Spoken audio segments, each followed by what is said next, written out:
The fourth and final of Maxwell's equations,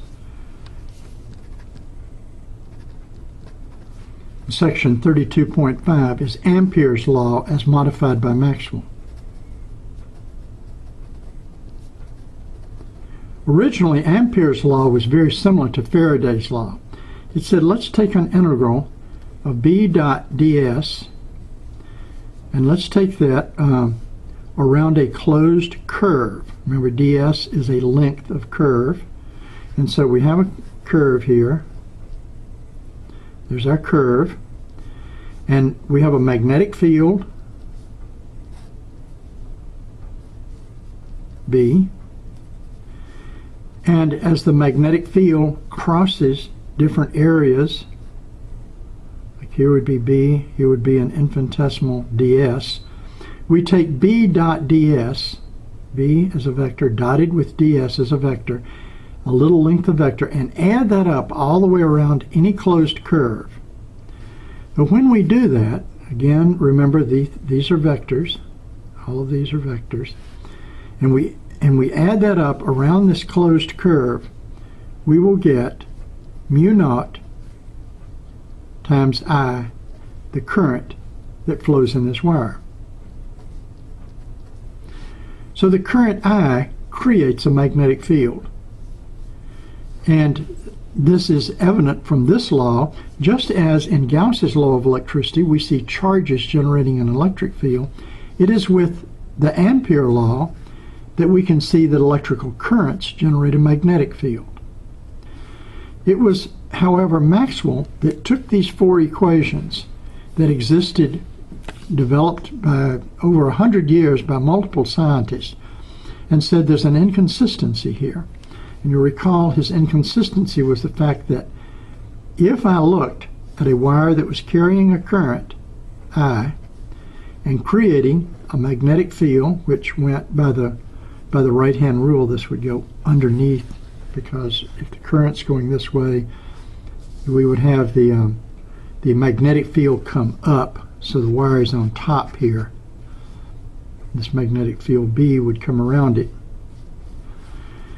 But if we had that with a capacitor plate, then it would seem that if we looked at this law, here it works because we have a current inside, and this again is a current inside, like this is a charge inside.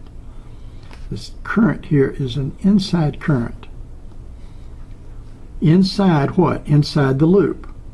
Well, now if we take this loop and go around the loop with B dot ds all the way around, we can use this to compute how much magnetic field is created by a small segment of wire.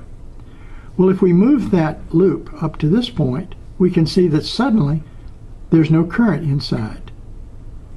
Well, this bothered Maxwell because we could take this current and make it to where it went up to a capacitor that was like this, so small it was infinitesimal, and he argued that, well, the magnetic field B could not be zero right here.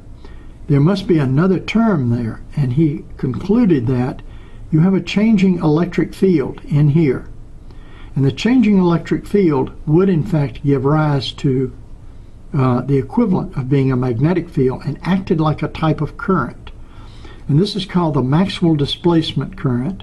We previously discussed this. This was the modification by Maxwell of Ampere's law. And the modification is mu naught epsilon naught, so it's mu naught I plus mu naught epsilon naught times the derivative, d by dt, of the integral of E dot d sigma. And that's the integral of d dot d sigma over this area right here. That's an open surface bounded by the same curve that we have right here.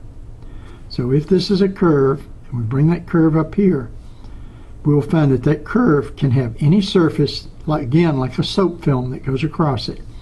And if we look at how much electric field goes through that, again, that's a flux through that surface of the electric field, and how it's changing with time, then that is equivalent to, this part right here, is equivalent to another type of current. This is called the Maxwell displacement current. Maxwell displacement. And again, both of these are multiplied by mu naught. But in that same sense, we can now see that if this current did not exist, but we had a changing electric field, then a changing electric field can give rise to a magnetic field, just like a current can. So looking at these laws together now, we can see a changing electric field gives rise to a magnetic, a changing magnetic gives rise to an electric, and a charge gives rise to an electric, and an electric current gives rise to a magnetic. So each of the electric and magnetic fields have two sources, either a change in the other field or one of their generators, the current or the charge.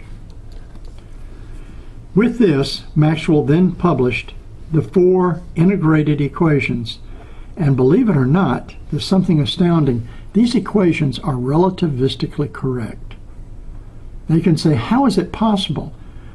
Since he did this during about the time of our Civil War in the 1860s from Scotland, how did he write relativistically correct equations at a time that was 40 years approximately before the advent of Einstein's theory of special relativity? The answer to that question is very deep, and it has to do with the fact that the electric and the magnetic fields, the electric and the magnetic fields actually consist of what are called virtual photons. And these photons move around and go back and forth between particles as a force mediator. And because the equations are describing photons which move at the speed of light, they intrinsically must be relativistically correct, because they're basically, as we will see in the next chapter, are describing light itself. And that will be the incredible thing that we're able to derive following Maxwell's work. There are 2 theorems that we will not discuss in this level of the course, Gauss's and Green's theorem, that allow us to make a conversion between the integral forms and the differential forms. For the more advanced course that uses vector calculus, those two equations are very useful, but we will not discuss them.